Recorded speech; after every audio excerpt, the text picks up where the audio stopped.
السلام عليكم حبيباتي، كي دايرين؟ لاباس عليكم؟ نتمنى ان شاء الله تكونوا بخير وعلى خير. لقاكم هذا الفيديو في احسن الاحوال. اليوم ان شاء الله غنصايبوا معكم واحد الطبق اللي هو زوين، اللي هو رزيزه بالدجاج.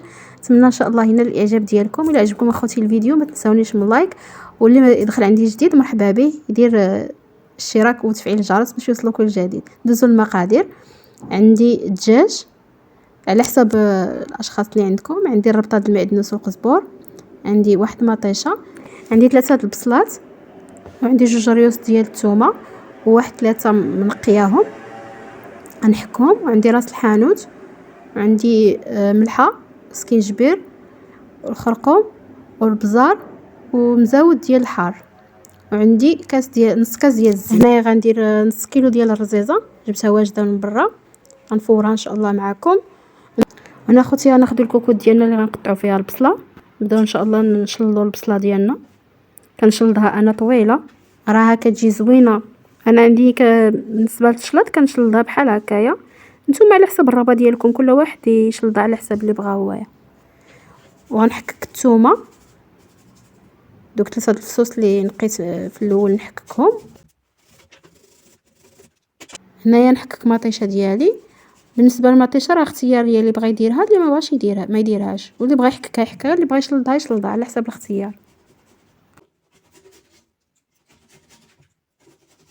لا ندير الدجاج، وغندير الزيت، وغنلوح العطريه ديالي.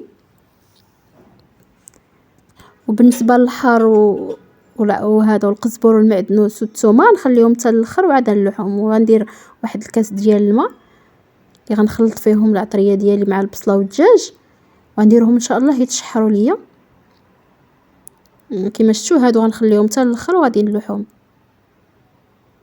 حنا بالنسبه للرزيزه ديالي غناخذها غنقطعها بالمقص باش ما تجيناش طويله، حتى في الماكله كتجي زوينه ما كتعذبناش.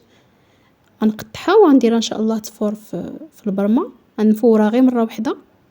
بالنسبه للرزيزه ملي كتكون واجده كتفوروها غير مره واحده.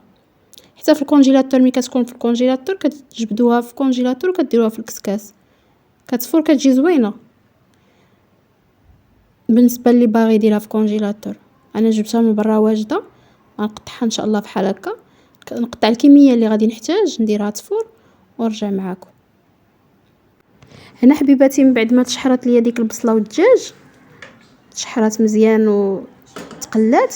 الدجاج خصو تدخل فيه العطريه باش يجي بنين. كتجي المرقه مدغمره من بعد ما كتقلى. غنزيد عليهم داك الربيع بالنسبه للقزبور والمعدنوس، و2 ريوس ديال الثومه. غنزيد عليهم راس الحانوت، ودوك 2 مزاود ديال الحار، وغنحركهم مزيان. وعاد نزيد عليهم الماء السخون.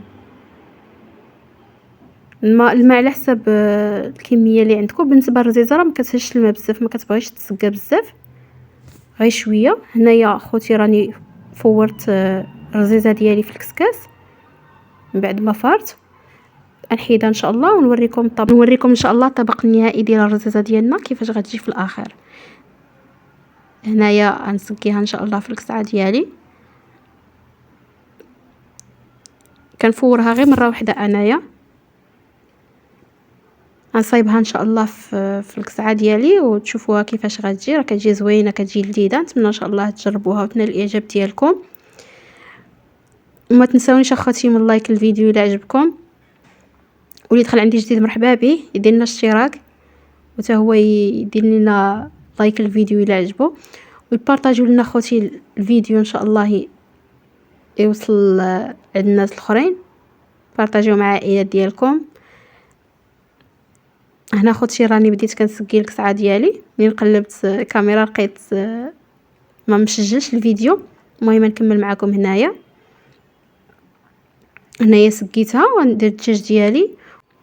هنا اخوتي من بعد ما حمرت الدجاج ديالي درته في الفران، سلقت شي بيضات وكنزين فيها بحال هكا.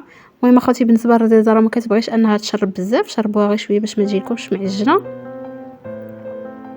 نتمنى ان شاء الله هذا الفيديو ينال الاعجاب ديالكم. وإلا عجبكم اخوتي لايك للفيديو. خليتكم على خير ونتلاقاو ان شاء الله في الفيديو الجاي. الله يعاونكم.